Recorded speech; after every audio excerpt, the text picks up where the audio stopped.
नमस्कार, crescent education classes में आप सभी का स्वागत है दोस्तों। अभी हाल में ही उत्तराखंड लोक सेवा आयोग के द्वारा उत्तराखंड लोअर पीसीएस की प्रारंभिक परीक्षा का आयोजन 12 दिसंबर को करवाया गया था। हालांकि अभी तक आयोग के द्वारा ऑफिशियल आंसर की जारी नहीं की गई है। अमूमन आयोग 2 हफ्ते या उससे ज़्यादा समय लेता है ऑफिशियल आंसर की को जारी करने में, लेकिन हमने अपने चैनल के माध्यम से ऑलरेडी अनऑफिशियल आंसर की जारी कर दी है। तब से काफ़ी बच्चों की क्वेरी आ रही है कि सर कट ऑफ कितनी रहेगी, मेंस का क्या पैटर्न रहेगा, क्या इसका सिलेबस रहेगा, कैसे हमें तैयारी करनी चाहिए। तो आज हम दोस्तों इस वीडियो के माध्यम से आपके सारे डाउट्स को क्लियर करेंगे और आपको ये भी बताएंगे कि आयोग किस तरह से स्क्रीनिंग परीक्षा की मेरिट को बनाता है। तो वीडियो बहुत इंपॉर्टेंट होने वाली है, तो अपने दोस्तों के बीच में जरूर शेयर करें। अगर हमारे चैनल पर नए हैं तो सब्सक्राइब करना ना भूलें। तो चलिए वीडियो को शुरू करते हैं।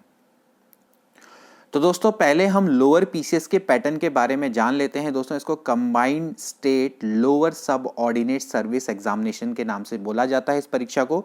देखिए दोस्तों, इस परीक्षा के 2 चरण होते हैं। पहला चरण होता है प्रीलिम्स का, दूसरा होता है मेंस का। फिर मेंस के भी दोस्तों क्या होते हैं, 2 चरण होते हैं। एक होती है लिखित परीक्षा, एक होती है आपकी साक्षात्कार यानी कि व्यक्तित्व परीक्षा, या फिर आपको इसको पर्सनैलिटी टेस्ट भी आप इसको बोल सकते हैं। ठीक है, तो देखिए जो दोस्तों प्रारंभिक परीक्षा का आयोजन है अभी हाल में ही आयोग के द्वारा करवाया गया था 12 दिसंबर को। ठीक है, यूकेपीएससी के द्वारा अगस्त को 190 पदों पर इस परीक्षा का विज्ञापन जारी किया गया था। 190 पदों पर विज्ञप्ति जारी की गई थी। ठीक है, और उसके बाद अभी 12 दिसंबर को इसकी प्रारंभिक परीक्षा का आयोजन करवाया गया था। ठीक है, तो पहले हम दोस्तों जान लेते हैं प्रारंभिक परीक्षा। देखिए जो प्रारंभिक परीक्षा है इस ये टाइप की क्या है, एक स्क्रीनिंग परीक्षा है। ठीक है, यानी कि दोस्तों ये एक स्क्रूटनी परीक्षा है। इसके मार्क्स आपके मुख्य परीक्षा में काउंट नहीं होंगे। जब आपकी फाइनल मेरिट लिस्ट बनेगी तो उसमें ये काउंट नहीं होने वाले हैं। ठीक है, तो प्रारंभिक परीक्षा में दोस्तों केवल एक प्रश्न पत्र होता है जिसमें आपके जनरल स्टडी और जनरल एप्टीट्यूड्स से रिलेटेड प्रश्न आते हैं। तो जो प्रारंभिक परीक्षा है वस्तुनिष्ठ प्रकार की थी, जिसमें सामान्य अध्ययन और सामान्य बुद्धि परीक्षण के 150 प्रश्न थे। इसमें 50 प्रश्न सामान्य बुद्धि परीक्षण के थे। समय 2 घंटे मिला था और प्रश्नों की संख्या 150 थी और पूर्णांक भी इसमें 150 है। ठीक है, तो दोस्तों जब आप इसको क्वालिफाई कर लेंगे, ठीक है, यानी कि आप इसको क्वालिफाई जब आप कर लेंगे तो आप मेंस परीक्षा को देंगे। तो इसका एक ध्यान रखना है कि ये जो परीक्षा है केवल स्क्रीनिंग परीक्षा है, इसके मार्क्स मेन परीक्षा में नहीं जुड़ते हैं। जो मेंस परीक्षा है दोस्तों वो आपकी लिखित परीक्षा और जो आपका इंटरव्यू है उन दोनों का कंबाइंड रूप है और उसी के मार्क्स आपके फाइनल मेरिट लिस्ट में काउंट होंगे। ठीक है, तो देख लेते हैं एक बार मुख्य परीक्षा का पैटर्न भी। देखिए जब आप प्रीलिम्स को जब आप क्लियर कर देंगे और जब प्रीलिम्स के बाद आप मेंस परीक्षा में पहुंचेंगे तो वो आपकी दोस्तों लिखित परीक्षा होगी। देखिए जो ऊपर वाली परीक्षा थी वो आपकी एक ऑब्जेक्टिव टाइप टेस्ट था। ठीक है, और ऑब्जेक्टिव टाइप जब टेस्ट होता है तो इसमें क्या होती है, नेगेटिव मार्किंग भी होती है। अब इसकी बात करते हैं लिखित परीक्षा की, तो ये आपका क्या होगी, लिखित परीक्षा होगी, विषय परक परीक्षा होगी, एक सब्जेक्टिव टेस्ट होगा जिसमें आपके 2 प्रश्न पत्र इसमें होंगे। एक होगा आपका जनरल स्टडी का जिसमें अधिकतम अंक 200 होंगे। इसमें आपको 3 घंटे मिलेंगे और 20 प्रश्न इसमें होंगे। प्रत्येक प्रश्न आपका 10 मार्क्स का होगा, यानी कि कुल मिला के हो गए 200। ठीक है, और इसके बाद आपको एक ऐसे और आलेखन से रिलेटेड भी आपका एक और प्रश्न पत्र होगा। इसका भी अधिकतम अंक होंगे आपके 200 और इसमें समय मिलेगा आपको 3 घंटे और इसमें प्रश्नों की संख्या होगी 5। ठीक है, अब देखिए यहाँ पर भी एक क्राइटेरिया है कि जो निबंध और आलेखन के प्रश्न पत्र में आपको न्यूनतम 35% अंक लाना अनिवार्य है। अगर आप 35% अंक नहीं लाते हैं तो फिर आप की जो कॉपी है वो आगे चेक नहीं होगी। तो सबसे पहले आपको इसमें 35% लाने होंगे और फिर 35% लाने के बाद आपकी जो कॉपी है वो आगे चेक होगी, फिर आपको मेरिट में कंसिडर किया जाएगा, अदरवाइज आप पहले ही बाहर हो जाएंगे। ठीक है, तो यहाँ पर ये चीज़ आपको समझ में आ जानी चाहिए। तो कुल मिला के आपका कितना हो गया, 400 नंबर का ये हो गया और फिर इसके बाद आपका होगा एक पर्सनैलिटी टेस्ट जिसको कि साक्षात्कार बोला जाता है और इसके 50 अंक इसमें ऐड कर होंगे। तो आपका टोटल मिला के जो मेरिट बनेगी वो 450 में से बनेगी फाइनल मेरिट। ठीक है, और ध्यान रहे कि जो आपके स्क्रीनिंग परीक्षा के मार्क्स हैं वो बिल्कुल भी इस परीक्षा में ऐड नहीं होंगे। मुख्य परीक्षा में आपका जब सिलेक्शन होगा तो सिर्फ आपका रोल नंबर आपको दिखाई देगा, आपको मार्क्स अपने नहीं पता लगेंगे। जब आप इंटरव्यू दे देंगे और जब आपका फाइनल सिलेक्शन हो जाएगा तब जाके आपको अपने मेंस यानी कि लिखित परीक्षा के मार्क्स पता चलते हैं। ठीक है, ये दोस्तों क्राइटेरिया रहता है आयोग का। ठीक है, तो यहाँ पर आप देख सकते हैं कि जो मुख्य परीक्षा है वो जो लिखित परीक्षा है वो ज़्यादा मैटर करती है क्योंकि उसके मार्क्स हैं 400, जबकि साक्षात्कार में काफ़ी कम मार्क्स हैं। तो 400 में से जो ज़्यादा बंदा स्कोर करता है उसके ही सिलेक्शन के ज़्यादा चांस रह जाते हैं। यहाँ पर व्यक्तित्व परीक्षा का उतना इंपॉर्टेंट रोल प्ले नहीं होता क्योंकि आप 50 अंक में से आपको ज़्यादा से ज़्यादा कोई आपको 70 से 75% मार्क्स दे देगा, क्योंकि आयोग की टेंडेंसी रहती है कि वो इंटरव्यू में कभी भी 70 या 75 75% से ज़्यादा नंबर नहीं देते हैं तो आप मैक्सिमम इसमें 37 या 38 मार्क्स ला सकते हैं, इससे ज़्यादा नहीं ये काउंट करता है। लेकिन आपका यहाँ पर बहुत इंपॉर्टेंट रोल प्ले करेगा कि आप सामान्य अध्ययन में कैसा करते हैं, निबंध और आलेखन में कैसा करते हैं। ठीक है, अब बात करते हैं दोस्तों इसके सिलेबस की। दोस्तों अभी हाल में आयोग के द्वारा 12 दिसंबर को प्रारंभिक परीक्षा का आयोजन करवाया गया था। तो प्रारंभिक परीक्षा का जो सिलेबस है वो काफ़ी सिंपल है।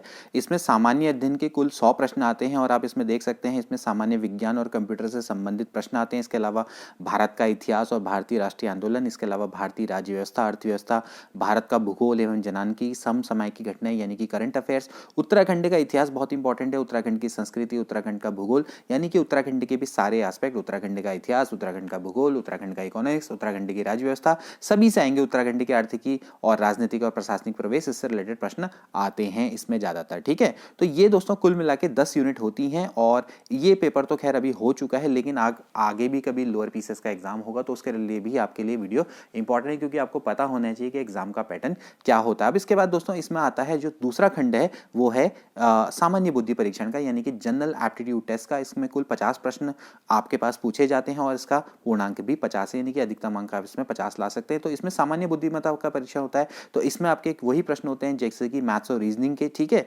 मतलब कल्पना, समस्या समाधान, विश्लेषण, निर्णय लेना, इस तरह का दोस्तों इसमें पैटर्न होता है। इसमें इसके अलावा इसमें अंकगणितीय कुछ समस्याएं आपको दी जाती हैं और उनका आपको हल निकालना होता है। ठीक है, इसी तरह से चित्रात्मक वर्गीकरण, और इसके अलावा पहले इसमें स्टैटिस्टिक्स भी बहुत ज्यादा रोल प्ले करती थी, हालांकि अब थोड़ा धीरे धीरे उसको कम कर दिया गया, उसको मेंस में इन्होंने ज्यादा इंक्लूड कर दिया। ठीक है, अब दोस्तों हम बात करेंगे इसके मेंस के सिलेबस की, क्योंकि इसका प्री तो हो चुका है। अब आप मेंस में आप इसका सिलेबस को अगर आप देखें तो मेंस का जो सिलेबस है दोस्तों वो वही ऊपर का सिलेबस है, लेकिन उसको क्या कर दिया उन्होंने, थोड़ा सा बाइफरकेट कर दिया है। अब इसमें कुल मिला के दोस्तों कितनी होगी, 15 यूनिट हो चुकी हैं। अब पहले 10 यूनिट थी, अब आपकी टोटल मिला के 15 यूनिट है। तो 15 यूनिट आप देख लीजिए वही है दोस्तों। सबसे पहले अंतर्राष्ट्रीय, राष्ट्रीय एवं राज्य के महत्व की समसामयिक की घटनाएं। ध्यान रखना कि इसमें 20 प्रश्न आएंगे, 20 प्रश्न, और यूनिट आपकी कितनी है, 15 है। ठीक है, तो यानी कि एक यूनिट से 2 प्रश्न भी आ सकते हैं, 2 या 2 से ज्यादा प्रश्न आ सकते हैं। हालांकि वैसे 2 ही आते हैं, 2 से ज्यादा तो नहीं आते, तो एक यूनिट से 2 प्रश्न आ सकते हैं। ठीक है, तो मेरे हिसाब से इसमें जो करंट अफेयर्स और जो आपकी समय समय की घटना होती है इनसे रिलेटेड ज्यादा प्रश्न इसमें आते हैं। इसके अलावा जो इसमें स्टैटिस्टिक्स का पोर्शन है उससे भी 2 प्रश्न आ सकते हैं। ठीक है, और ध्यान रहे कि प्रत्येक प्रश्न 10 अंक का होता है। देखिए हर एक यूनिट से एक प्रश्न तो आएगा ही, इसके अलावा 5 प्रश्न जो एक्स्ट्रा होंगे वो अलग अलग यूनिट्स में बढ़ जाते हैं। ठीक है, तो देखिए इसमें अंतर्राष्ट्रीय, राष्ट्रीय और राज्य के महत्व की समसामयिक की घटना आती हैं, खेल कूद से रिलेटेड होता है, भारत का इतिहास, वही भारत संविधान का आधारभूत ज्ञान, भारत की राज्य व्यवस्था, अर्थव्यवस्था, भारत का भूगोल, सामान्य विज्ञान, पर्यावरण। देखिए सामान्य विज्ञान और पर्यावरण से भी 2 प्रश्न आ जाते हैं। ठीक है, और भारतीय कृषि विज्ञान एवं प्रौद्योगिकी, क्योंकि विज्ञान एवं प्रौद्योगिकी और आप इसको सामान्य विज्ञान और पर्यावरण को एक साथ मिला के भी पढ़ सकते हैं। उत्तराखंड का इतिहास, उत्तराखंड की संस्कृति, और ये सभी इसमें आएंगे। ठीक है, इसी तरह से उत्तराखंड के आर्थिक, राजनीतिक और प्रशासनिक प्रवेश, ये सभी के सभी इसके अंतर्गत आएंगे। ठीक है, और लास्ट में देखिए इंपॉर्टेंट है सांख्यिकी विश्लेषण एवं आलेख एवं चित्र। ठीक है, तो सांख्यिकी विश्लेषण है तो इसमें आपका क्या होगा, स्टैटिस्टिक्स से रिलेटेड चीजें आएंगी, यानी कि थोड़ा बहुत मैथ्स के क्वेश्चन भी आएंगे। स्टैटिस्टिक्स है, वैसे मैथमेटिक्स नहीं हुआ, लेकिन statistics is a branch of mathematics, तो आप इसको कह सकते हैं कि स्टैट और मैथ्स आपकी रिलेटेड आएगी। तो ये पोर्शन भी इंपॉर्टेंट रहता है, क्योंकि अगर आप मैथमेटिकल बैकग्राउंड या स्टैटिस्टिकल बैकग्राउंड से तो आप यहाँ पर अच्छा कर सकते हैं और अपने 20-40 यहाँ पर आप कह सकते हैं कि अगर एक प्रश्न आएगा तो 20 मार्क्स हो गए, 2 प्रश्न आ गए तो 40 मार्क्स आप यहाँ पर अपने सुनिश्चित कर सकते हैं। क्योंकि अगर आप रिटर्न पे जाएंगे तो आपको ज्यादा से ज्यादा कितने दे देगा, 15 मार्क्स दे देगा, 16 मार्क्स दे देगा। लेकिन अगर मैथ्स में अगर आपका क्वेश्चन बिल्कुल सही है तो आपको पूरे के पूरे मार्क्स मिलेंगे, अगर गलत है तो 0 मार्क्स भी मिल सकते हैं। हालांकि मैथ्स में स्टेप मार्किंग होती है, फिर भी आपको इसमें अच्छा स्कोर कर सकते हैं। तो मेरे हिसाब से आप स्टैटिस्टिकल एनालिसिस को अच्छे से पढ़े, आलेख और रेखा चित्र को भी अच्छे से पढ़े, तो ये हमेशा से आपको फायदा पहुंचाता है। ठीक है, अब इसके बाद दोस्तों ये तो हो गया आपका प्रथम प्रश्न पत्र। प्रथम प्रश्न पत्र तो जो कि सामान्य अध्ययन का था। अब जो दूसरा है दोस्तों वो है निबंध एवं आलेख। यहाँ पर आपको 35% अंक लाने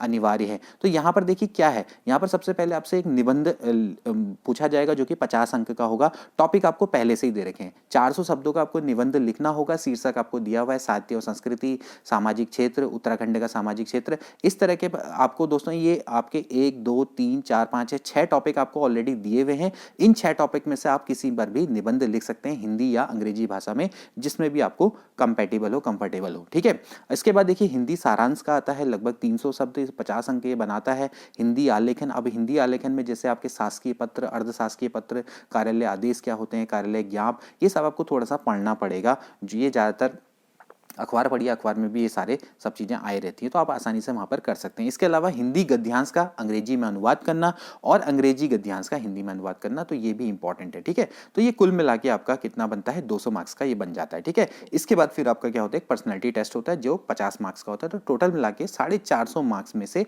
आपकी मेरिट बनती है, ठीक है। तो इस तरह से आपका दोस्तों ये पैटर्न रहता है, ठीक है। अब दोस्तों बात करेंगे महत्वपूर्ण प्रश्न की कि इस बार की प्रीलिम्स की कट ऑफ क्या रह सकती है, उत्तराखंड लोअर पीसीएस का जो प्रारंभिक परीक्षा रही थी उसकी कट ऑफ क्या रह सकती है। इसके लिए दोस्तों थोड़ा सा हमें एनालाइज करना पड़ेगा। पहले देख लेते हैं इस बार कुल पद कितने निकले हैं। इस बार कुल पदों की संख्या है दोस्तों 190, जबकि पिछले बार 184 पद निकले थे। तो एक बार हम क्या करते हैं, पिछले बार की कट ऑफ को देख लेते हैं, उसके बाद हम थोड़ा सा इसको एनालाइज करेंगे। तो दोस्तों अभी मेरे पास जो ये विज्ञप्ति है ये उस समय की है जब उत्तराखंड लोक सेवा आयोग के द्वारा उत्तराखंड लोअर पीसीएस का एग्जाम कंडक्ट करवाया गया था 30 जून 2017 को। और उसके बाद क्या हुआ कि जो परीक्षा परिणाम के आधार पर मुख्य परीक्षा हेतु उम्मीदवार के कट ऑफ मार्क्स यहाँ पर लिखे गए हैं। तो देख सकते हैं आप उस समय पर दोस्तों 184 पोस्ट थी कुल मिला के आयोग के द्वारा जारी की गई थी। और यहाँ पर आप देख सकते हैं कि सामान्य के द्वारा जो कट ऑफ है वो है 89.75 आउट ऑफ 150, ठीक है।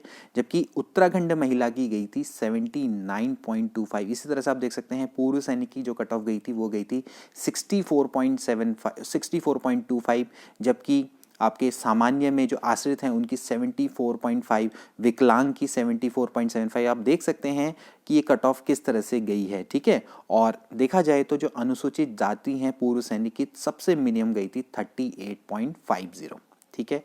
और मैं आपको दोस्तों बताऊं कि 184 पद थे और मुख्य परीक्षा के लिए दोस्तों 2800 लोगों का चयन हुआ था, ठीक है। मेरे पास इसका डेटा भी है, मैं आपको चाहूँ तो दिखा भी सकता हूँ, लेकिन फिलहाल उसको दिखाने की आवश्यकता नहीं है, आप उसको वेबसाइट में चेक कर सकते हैं। तो 2800 लोगों का चयन हुआ है। तो अगर आप दोस्तों 2800 को 184 से डिवाइड करेंगे तो तकरीबन 15 समथिंग आएगा, ठीक है। आप चेक कर सकते हैं कि अगर आप 2800 को डिवाइड करेंगे 184 से तो आपका 15, यानी कि स्क्रीनिंग परीक्षा में जो सफल अभ्यर्थी होते हैं उसके 15 गुना मुख्य परीक्षा में बुलाए जाते हैं, ठीक है। तो 2800 लोगों का चयन हुआ था। वैसे देखा जाए तो 2800 वैसे देखा जाए तो ज्यादा है, 15 से गुना से ज्यादा है। अब ये कैसे हो गया, फिर तो 15 गुना होने चाहिए थे, ठीक है। तो अब हम दोस्तों जानेंगे कि उत्तराखंड में स्क्रीनिंग परीक्षा में आयोग किस तरह से चुनाव करता है, किस तरह से स्क्रीनिंग परीक्षा में चुनाव किया जाता है, या एक तरह से स्क्रीनिंग परीक्षा के अभ्यर्थियों का मेंस परीक्षा में सिलेक्शन का क्या क्राइटेरिया रहता है। तो अब दोस्तों हम इस बार की विज्ञप्ति की बात करते हैं। तो इस बार दोस्तों कुल पदों की संख्या है 190 और 190 के 15 गुना अभ्यर्थियों को बुलाया जाना चाहिए। तो इस तरीके से 2850 लोगों का सिलेक्शन मेंस परीक्षा के लिए होना चाहिए, ठीक है। कायदा तो यही कहता है कि सिंपली आप क्या करिए भाई 190 गुणा 15 कर दीजिए, 2850 लोगों का सिलेक्शन होना चाहिए मेंस परीक्षा के लिए, ठीक है। लेकिन दोस्तों ये इतना सिंपल नहीं है जितना आपको लगता है। देखिए इस बारे में मेरे द्वारा बहुत गहन पड़ताल की गई है और उत्तराखंड लोक सेवा आयोग के अधिकारियों से बात करने के बाद जो स्वयं रिजल्ट तैयार करते हैं समीक्षा अधिकारी, वहाँ के सेक्शन ऑफिसर, उनसे बात करने के बाद मेरे द्वारा ये चीज़ कंफर्म की गई। तो मैं कोई भी चीज़ अपने मन से नहीं बता रहा हूँ, आप चाहें तो वहाँ पर भी संपर्क करके ये चीज़ को पता कर सकते हैं। मेरे बहुत अजीज दोस्त हैं, उनके द्वारा मुझे सारी जानकारी दी गई है, ठीक है। तो देखिए इसमें क्राइटेरिया क्या होता है, क्योंकि कई लोग बोलते हैं कि आप अपने मन से बता रहे हैं। दोस्तों ऐसा नहीं है, हम लोग कोई भी चीज़ ऐसी नहीं बताते हैं आपको कि जो कि गलत हो। देखिए मेरा हमेशा से मोटिव रहता है कि आपको बिल्कुल सही डायरेक्शन और सही दिशा देना, जो चीज़ होती है मैं आपको वो चीज़ बताता हूँ, ठीक है।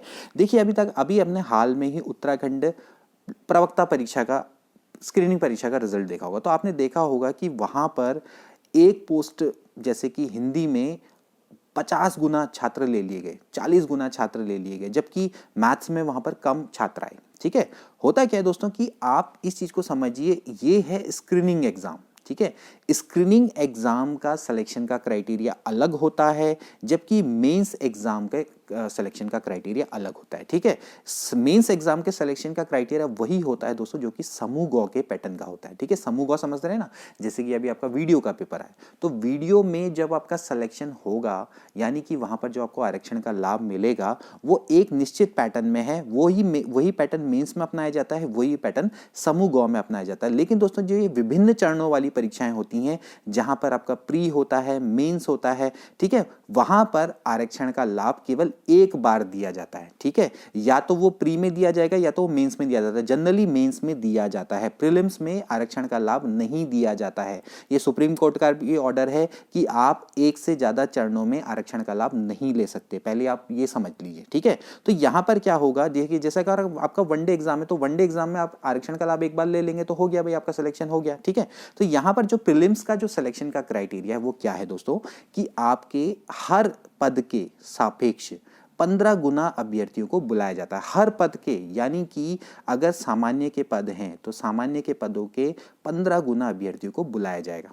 ठीक है, इसी तरह से महिला है उसके 15 गुना अभ्यर्थियों को बुलाया जाएगा। इसी तरह से अगर शेड्यूल कास्ट के लोग हैं तो उनके 15 गुना, शेड्यूल कास्ट में महिला हो सकती है, पुरुष हो सकता है, तो उसके 15 गुना, पदों के सापेक्ष 15 गुना लोगों को बुलाया जाता है, ये रूल होता है। ठीक है, अब देखिए इसमें कैसे क्राइटेरिया, देखिए सबसे पहले हम शुरू करते हैं जनरल की मेरिट से।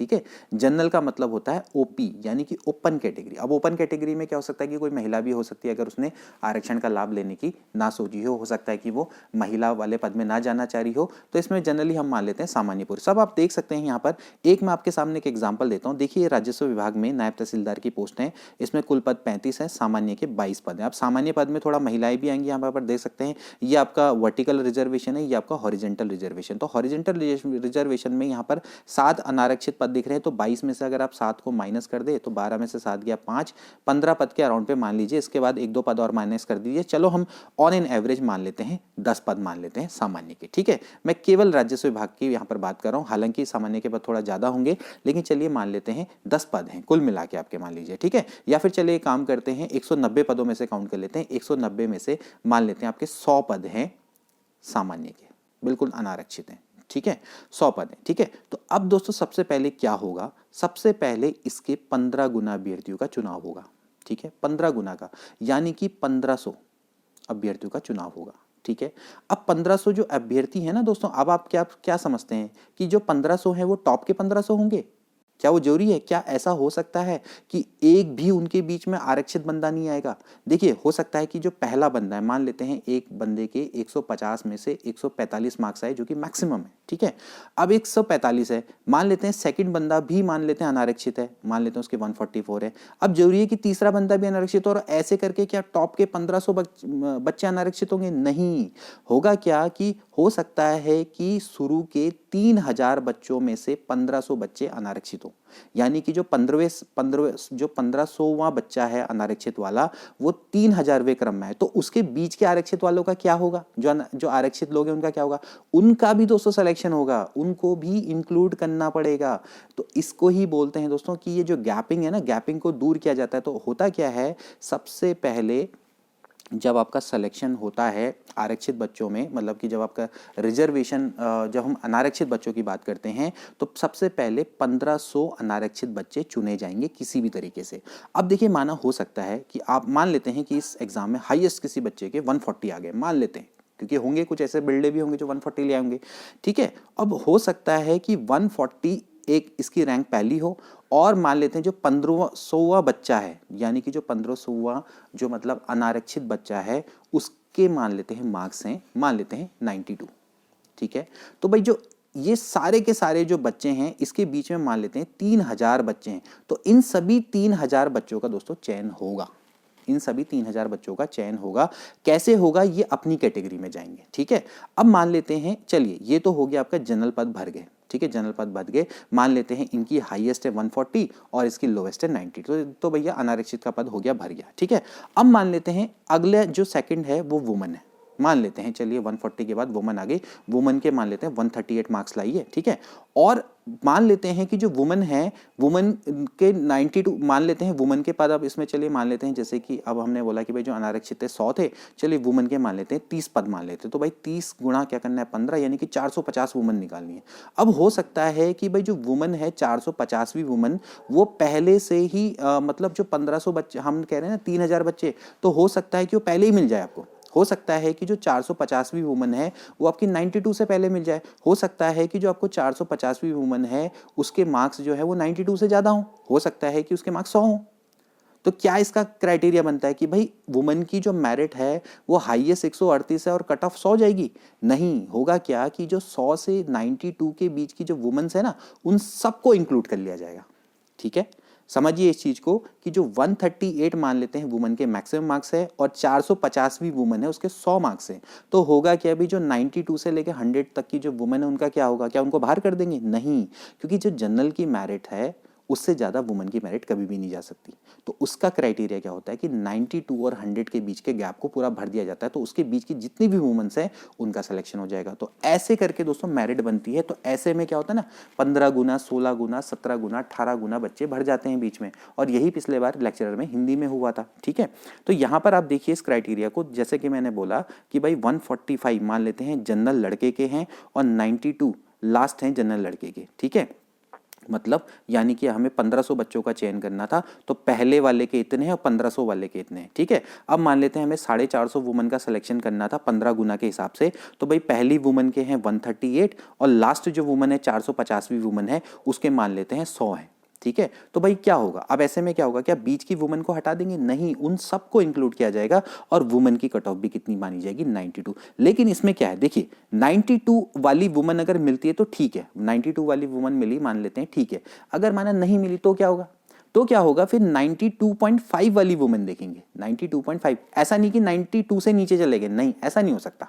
92.5 वाली वुमेन देखेंगे तो वही आपकी क्या हो जाएगी? कट ऑफ हो जाएगी। हो सकता है कि 92 पे कोई वुमन ही ना हो, तो 92.5 वाली देखेंगे, 92.75 वाली देखेंगे, तो उस वुमेन को क्या हो जाएगा? इंक्लूड। तो इस तरह से माना जाएगा कि जो वुमेन की कट ऑफ है वो ज्यादा हो गई। जैसे कि इस बार हुआ था कि भाई ईडब्ल्यूएस की जो कट ऑफ थी वो लेक्चरर में ज्यादा हो गई थी, तो लोग मान रहे थे कि भाई जो ईडब्ल्यूएस की कट ऑफ है वो ज्यादा गई थी। नहीं दोस्तों, वो क्या हुआ था कि वो गैपिंग को कंप्लीट करने के चक्कर में होता क्या है कि आपकी अगर जनरल की कट ऑफ 92 है और आपके वुमेन्स के जो मार्क्स है वो ज़्यादा आ रहे हैं या ईडब्ल्यूएस के मार्क्स अगर ज़्यादा आ रहे हैं तो बीच के ईडब्ल्यूएस को तो सारा भरा जाएगा, लेकिन लास्ट जो ईडब्ल्यूएस की कट ऑफ जाएगी वो जनरल की कट ऑफ के बराबर ही जाएगी। अगर उस नंबर पे कोई भी ईडब्ल्यूएस वाला बंदा नहीं मिलता है तो क्या हो जाएगा कि उसमें उसके ऊपर वाले ईडब्ल्यूएस को ऐड किया जाएगा, तो ऑटोमेटिकली उसकी जो कट ऑफ है वो जनरल से ज़्यादा बन जाएगी। ये क्राइटेरिया रहता है, ठीक है। तो इस कारण से जो गैपिंग है, तो गैपिंग के कारण क्या होता है? ज़्यादा बच्चों के सिलेक्शन के चांस हो जाते हैं। तो इसका मतलब क्या है? ये आपके लिए खुशखबरी है। इसका मतलब ये है कि 2850 बच्चे नहीं दोस्तों, ज़्यादा भरे जा सकते हैं अगर मान लेते हैं कि अगर इस तरह की गैपिंग हुई तो, ठीक है। इसके लिए क्या होगा? इसके लिए फायदा ये रहेगा कि अगर जो जनरल बच्चे हैं, जनरल बच्चों में क्या होगा कि जो हाईएस्ट और लोवेस्ट है इसके बीच की अगर रेंज ज्यादा हो जाए तो सिलेक्शन सबका हो जाएगा, क्योंकि हमें क्या करना है? 15 गुना जनरल बच्चे चुनने हैं। तो ये सब क्या करता है? डिपेंड करता है कि अनारक्षित बच्चों ने किस तरह की परफॉर्म की। अगर अनारक्षित बच्चों में अगर रेंज अगर 145 से लेकर बिल्कुल 75 तक चले जाती है, कहने का मतलब है कि अगर आपको मान लेते हैं, हमने फिर से मैंने बोला अगर 100 पोस्टें अनारक्षित की थी और 1500 चुनने थे, तो भाई पहले बच्चे के 145 हैं और जो 15 जो यानी कि जो अनारक्षित अच्छा जो कि 1500वें नंबर का जो बच्चा है उसके अगर 75 हैं, तो हो सकता है कि भैया बहुत सारे बच्चों का क्या हो जाएगा? अपने आप ही सिलेक्शन हो जाएगा, क्योंकि 15 गुना 15 गुना 15 गुना सबको बनना है, ठीक है। अब कभी ये भी हो सकता है कि भाई एक पोस्ट में 15 गुना से कम मिले, वो ऐसा क्यों हुआ? उसके लिए मैं बताता हूँ कि क्या होता है कि जैसे फिजिकली हैंडीकैप्ड हैं, फिजिकली हैंडीकैप के जो लोग होते हैं उनमें क्या होता है? ज़्यादातर बच्चे नहीं मिल पाते, वो अपने क्राइटेरिया को फुलफिल नहीं कर पाते। क्योंकि मैं आपको बताऊं कि जो इसमें आपका दोस्तों जो सिलेक्शन का क्राइटेरिया है, अभी मैं आपको सिलेक्शन के क्राइटेरिया के बारे में भी बताऊंगा कि दोस्तों इसमें आपको कुल मिला के 45% मार्क्स लाने होते हैं, ठीक है। तो अभी स्क्रीनिंग परीक्षा की तो बात नहीं है, जो मेंस परीक्षा की मैं बात करूंगा, जो मेंस की फाइनल रिजल्ट बनता है उसके बारे में मैं आपको बताऊंगा कि वहां पर इन्होंने आयोग के द्वारा एक टेबल दी गई है कि उसमें कितने % मार्क्स लाने अनिवार्य होते हैं। तो कभी कभार क्या होता है कि जो फिजिकली हैंडीकैप वाले होते हैं वो मिलते ही नहीं है, क्योंकि अभी यहाँ पर PH वाले जो पद हैं अगर आप देखें तो यहाँ पर है कोई पीएच का पद, देखिए दिव्यांग के आपका 2 पद है, ठीक है। तो हो सकता है कि ये दो का मतलब क्या है कि 2 गुणा 15 करना है तो 30 दिव्यांग को लेके आना है। भाई 30 दिव्यांग मिलेंगे ही नहीं, फिजिकली हैंडीकैप मिले ही नहीं, तो क्या होगा, तो इनके पद क्या रह जाएंगे, खाली रह जाएंगे। क्योंकि यहां पर क्या है, यहां पर मैंने आपको पहले ही बोला है कि जिसका भी सिलेक्शन होगा अपने पद के सापेक्ष ही होगा। तो जैसे कि मैंने आपको बोला कि अगर पहला बच्चे के 145 हैं और लास्ट बच्चे के 75 हैं, मान लेते हैं कि 1500 चुनने थे और पहला है इतना और 1500 का इतना, तो बीच के जितने भी बच्चे घुसेंगे ना, तो वो ऐसा नहीं कि वो जनरल में घुस जाएंगे, नहीं, वो अपने ही पदों में जाएंगे, वो अपने ही पदों में जाएंगे। तो इसलिए मैं कह रहा हूं कि यहां पर आरक्षण का लाभ नहीं है, यहां पर आरक्षण का लाभ नहीं है, आपका जो सिलेक्शन होगा वो अपने ही पदों में होगा। यानी कि अगर ईडब्ल्यूएस के 10 पद हैं तो आपका 15 गुना यानी कि 150 या 150 से ज्यादा में भी हो सकता है, वहां पर 150 से ज्यादा लोग भी आ सकते हैं। और इसका क्राइटेरिया मैंने आपको बता दिया कि वो गैपिंग के कारण, वो जो गैपिंग होती है उसके कारण वो आ जाते हैं। ठीक हो गया। तो ये दोस्तों इसका क्राइटेरिया है सिलेक्शन का, ठीक है। अब जो आपकी जो मेंस की जो मेरिट बनती है वो अलग बनती है। मेंस में क्या होता है दोस्तों, जो हमारी जो परिपाटी चली आ रही है उसी के अकॉर्डिंग होता है। इसमें सबसे पहले क्या होता है कि जनरल की सीट को भरा जाता है और उसमें आपका जो वर्टिकल रिजर्वेशन है उसको देखा जाता है। वर्टिकल रिजर्वेशन अगर जनरल की सीट में आ गया तो वो काउंट हो जाता है, सिंपली बात है। लेकिन जो हॉरिजेंटल रिजर्वेशन है वो काउंट नहीं होता। हॉरिजेंटल जो रिजर्वेशन होता है वो इनडायरेक्टली तरीके से काउंट होता है और डायरेक्ट तरीके से काउंट नहीं होता। उसके बारे में फिर कभी आपको बनाऊंगा मैं वीडियो की मेरिट बनाऊंगा, तो वीडियो में कैसे सिलेक्शन होगा उसके बारे में आपको बहुत अच्छे से बताऊंगा, ठीक है। तो ये स्क्रीनिंग का क्राइटेरिया, ध्यान रहे ये सिर्फ स्क्रीनिंग का क्राइटेरिया है और यहां पर आपको एक ही चरण में आरक्षण का लाभ होता है। प्रीलिम्स में नहीं होता है, मेंस में ही होता है। तो मेंस का जो सिलेक्शन होगा वो बिल्कुल आपका वैसे ही होगा जैसे वीडियो की कट ऑफ बनेगी, ठीक है, या फिर आपके किसी वनडे एग्जाम की जो कट ऑफ बनती है उसी के अकॉर्डिंग आपकी कट ऑफ बनेगी। ठीक हो गया। तो दोस्तों ये आपका हो गया क्राइटेरिया, ठीक है। अब दोस्तों यहां पर से आपके कितने चांस बनते हैं, तो देखिए दोस्तों, जैसे कि मैं आपको बताऊं, अभी आयोग के द्वारा ऑफिशियल आंसर की जारी नहीं की गई है। तो अभी 150 मार्क्स में से मेरा मानना है कि देखिए आयोग की जो टिपिकल, अभी आपने देखा कि भाई 89.5 पिछले बार जनरल की थी, लेकिन पिछले बार का जो पेपर था वो थोड़ा अच्छे लेवल का था, ठीक है, लेकिन पोस्ट थोड़ा कम थी 184। लेकिन इस बार ज़्यादा गैप तो नहीं है, केवल 6 पोस्टों का ही गैप है। लेकिन फिर भी हम मान सकते हैं कि अगर इसमें थोड़ा सा भी अगर संशोधन किया जाए और इस तरीके का अगर जैसे स्क्रीनिंग का जैसा रिजल्ट निकलता है और ज़्यादा बच्चों का सिलेक्शन होता है तो इसमें आपको काफ़ी फायदा मिल सकता है। और मेरे अकॉर्डिंग अगर 89.5 अगर पिछले बार गई है और अगर पेपर का लेवल इस बार इजी है तो इस बार जो मेरिट है दोस्तों वो 93 से 0.5 से लेके 95 तक जा सकती है जनरल की, ठीक है। और इसी तरह से आप संशोधन मान लीजिए, जैसे कि पिछले बार आपने देखा भाई वहां पर से 89.5 से लेकर 79.5, तो उतना ही गैप आपका महिला में आ सकता है, ठीक है। तो दोस्तों इस तरह की जो मेरिट है वो इतनी रहनी चाहिए। लोग कह रहे हैं 100, 102, 105, 110, दिस इज नॉट पॉसिबल। ये भैया यूकेपीएससी का पेपर है, कोई ये ऐसे ही कोई ऐसा वैसा पेपर नहीं है। अभी आप देखिएगा जब आंसर की आएगी तो उसके बाद से आपको पता लग जाएगा कि भाई किस तरह की मेरिट बनती है। आयोग की हमेशा से टिपिकल जो मेरिट होती है वो 90 होती है, 90 के आसपास ही हमेशा मेरिट घूमती है। लेकिन इस बार थोड़ा सा पेपर बहुत इजी आया था तो इस बार हम इसको प्रिडिक्ट कर रहे हैं कि इस बार 93 से 95 के बीच में जनरल की मेरिट होनी चाहिए, ठीक है। और अगर इस तरह की अगर गैपिंग वाला केस हो जाता है तो हो सकता है हु नोज दैट कि भैया जो मेरिट है वो 89 तक चले जाए। तो इसके लिए क्या है कि भाई जो जनरल का हाईएस्ट बंदा और जो जनरल का लोएस्ट बंदा है वो किस तरह का परफॉर्म करता है उससे डिपेंड करता है कि अगर जनरल के बंदों ने अच्छा नहीं किया होगा परफॉर्म तो अपने आप ही क्या होगा कि वहां पर कई सारे लोगों को मौका मिल जाएगा अपने आप ही आने का। क्योंकि इस समय क्या है कि हर पोस्ट के 15 गुना लोग तो भरने ही भरने, ऐसा नहीं कि भैया जनरल के नहीं मिल रहे या फिर उसमें क्या कहते हैं किसी एससी कैंडिडेट के बंदे ने अगर अच्छा कर दिया तो आपने उसको उसमें ऐड कर दिया। तो इस तरह का क्राइटेरिया दोस्तों इस बार नहीं रहेगा, इसलिए इसमें सिलेक्शन के चांसेस बहुत ज़्यादा बढ़ जाते हैं। अब दोस्तों थोड़ा सा बात कर लेते हैं मुख्य परीक्षा की। जैसे कि मैंने आपको बताया था कि जब आप मुख्य परीक्षा देंगे तो आपको कुछ प्रतिशत अंक लाना अनिवार्य होता है। जैसे कि भाई अनारक्षित श्रेणी के बच्चे हैं तो उनको मुख्य लिखित परीक्षा में 40% अंक लाना अनिवार्य होता है। न्यूनतम इतना प्रतिशत उनको लाना होता है।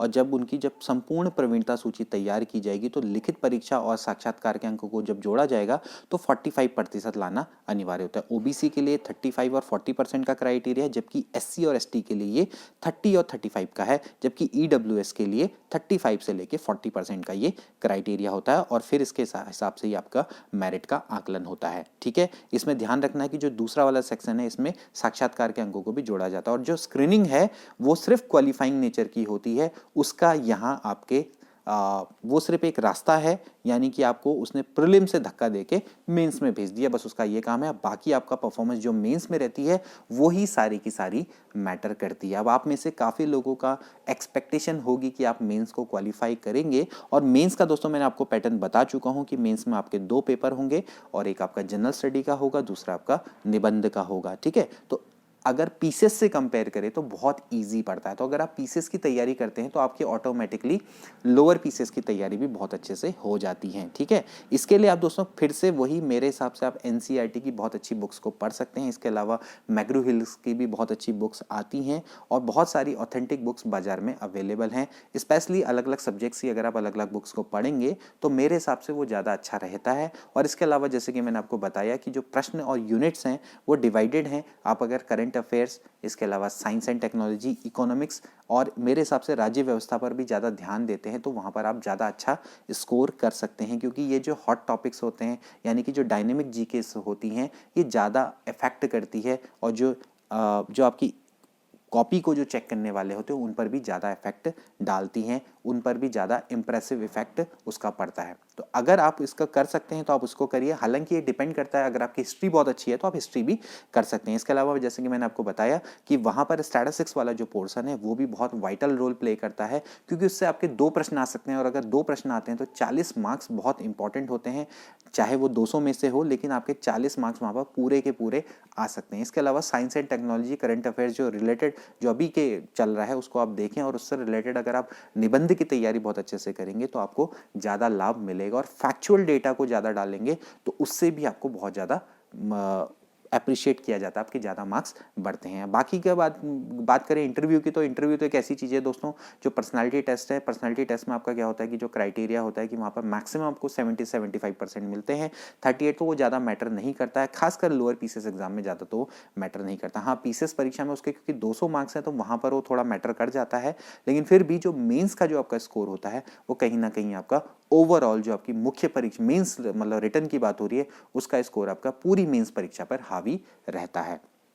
स्ट्रैटेजी की क्या रहेगी, क्या बुक्स पढ़ेंगे, इस पर भी हम आगे वीडियो आगे लेकर आएंगे। अभी फिलहाल के लिए आप मान के चलिए कि जो कट ऑफ है हमारे अकॉर्डिंग तो भाई 93 से लेके 95 प्लस जनरल होनी चाहिए, इससे ज़्यादा नहीं जानी चाहिए। लोग कह रहे हैं 100, 105, 107, लेकिन दोस्तों अगर मैं फिर से बता रहा हूँ कि जो स्क्रीनिंग का रूल है, स्क्रीनिंग के रूल के से काफ़ी लोगों को फ़ायदा मिलता है और काफ़ी लोगों को एंट्री हो जाती है। तो मेरे हिसाब से भाई जनरल की मुझे लगता है कि अगर जनरल की पोस्ट अगर 100 हैं, अगर इसमें से 190 में से 100 अगर 100 नहीं भी होंगी तो भी क्या होगा कि भाई आप मान लीजिए अगर आप 70 भी मान लीजिए तो 70 गुणा अगर आप 15 करेंगे तो 15 सत्ते होता है 105, तो 1050वां जो बच्चा होगा जनरल का बात कर रहे हैं, पहले बच्चे के हो सकता है कि उसके 150 मार्क्स भी हो जाए या 149 मार्क्स भी हो सकते हैं, लेकिन जो 150वां बच्चा होगा उसके मार्क्स कितने होंगे जनरल में ये देखना जरूरी रहेगा। ठीक है, तो ये देखना है कि भाई जो 1050वां जो बच्चा होगा उसके मार्क्स कितने होंगे। अगर हो सकता है कि उसके मार्क्स अगर 92 है